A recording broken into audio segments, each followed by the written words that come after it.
Magandang araw sa inyong lahat mga bro. Siyempre una sa lahat nagpapasalamat tayo sa Diyos sa panibagong pagkakataon na ipinagkaloob po sa atin para makagawa tayo ng mga panibagong kaalaman, mga tutorial patungkol sa ating mga motor. So meron lang akong i-share sa inyo mga bro. Tuturuan ko naman kayo ngayon kung paano magpalit ng gearbox dito sa ating mga Mio. Okay? So ayan, bago natin umpisan yung ating video, yung mga bago pa lang po dito sa ating channel, huwag niyong kalimutan mag-subscribe and hit the notification bell para po palagi kayong updated tuwing mag-upload po tayo ng mga panibagong tutorials. So tara!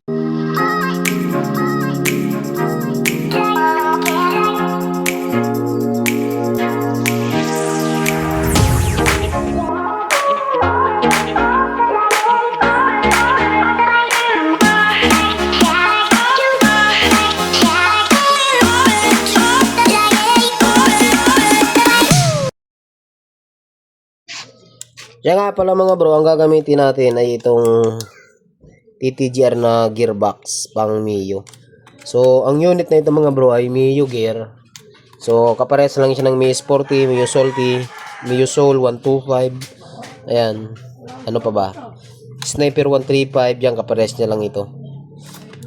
Okay? Yan o, Mio. So, ba't ba tayo magpapalit mga bro? Ito kasi, sabi nung may-ari, bagong palit na ng speedometer cable, wala pa rin siyang wala pa rin siyang speed sensor. Kumbaga ayaw gumana ng speedometer niya kahit magpalit na siya ng bagong kable. Kaya sabi ko, itong gearbox ang may sira diyan. Kaya tuturuan ko kayo mga bro kung paano siya palitan. So pakita ko muna sa inyo na hindi siya gumagana. Ayan o. Okay, ikutin natin yung gulong. Ayan. Pag inikot yung gulong, ayaw gumalaw nung speedometer. Yung takbo natin hindi na makita. Kaya papalitan natin. Yan, para mas maikli lang yung video natin mga bro. Paano ba palitan to? Basic lang. Dito mga bro, gumamit lang po kayo ng 14mm na socket. Ayan o. Para mabuksan nyo to. Pero titingnan nyo pa rin mga bro kung anong size. Baka kasi pinalitan na yan. Titingnan nyo na lang kung anong size. Yun na lang yung gamitin nyo. Tapos ang ikot nito, counterclockwise. Ayan, buksan natin mga bro, napakadali lang ito. Yung mga ganitong trabaho, dapat hindi niyo na dinadala sa dapat nito hindi niyo na dinadala sa mga shop. Kasi ito ay napaka-basic lang din naman. Ayan. Dahan-dahan lang mga bro. Okay. Ayan. Ayan, tanggal na. Problema, bumababa yung natin. Bumababa yung harang. Ayan. Okay, tapos pukpukan natin para matanggal. Yan. Pagkatanggal niya mga bro, ganito lang yan kalas na di ba? Tapos ito, syempre, tatanggalin niyo to. Napakatigas.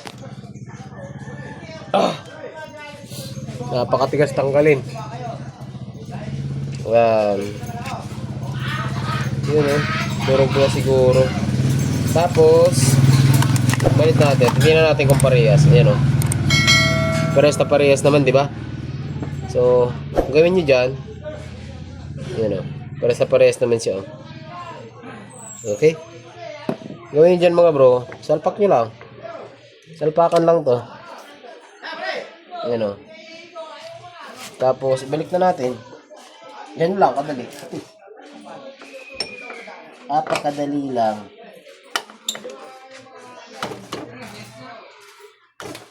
Yan. Pumasok.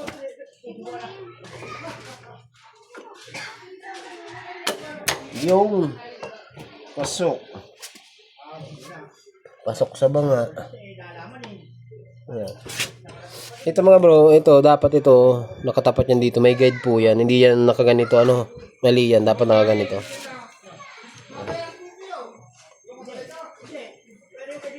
Ayan, dapat gano'n.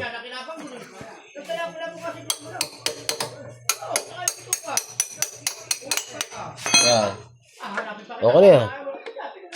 Tapos, ayan. Balik na natin ito. Bro, napaka-basic lang, di ba? Wala nang adjustment. Higpitan natin. Tamang higpit lang. Yan. Hindi naman yung kailangan ay sobrang higpit. Tapos, balik natin to. Ito mga bro. Yan. Huwag nyo kakalimutan, meron po yung thread. Meron yung lock.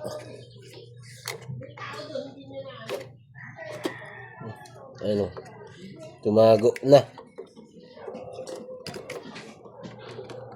Saan na yun? Yan. Ito yun, oh.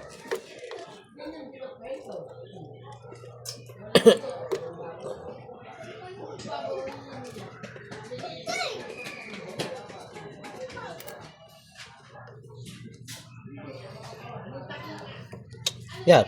Tapos na. Ganun lang. Siyempre, susubukan natin yan kung gumagana ba. Try natin mga bro, ah. Ikutin mo. Sige, ikutin mo gulong.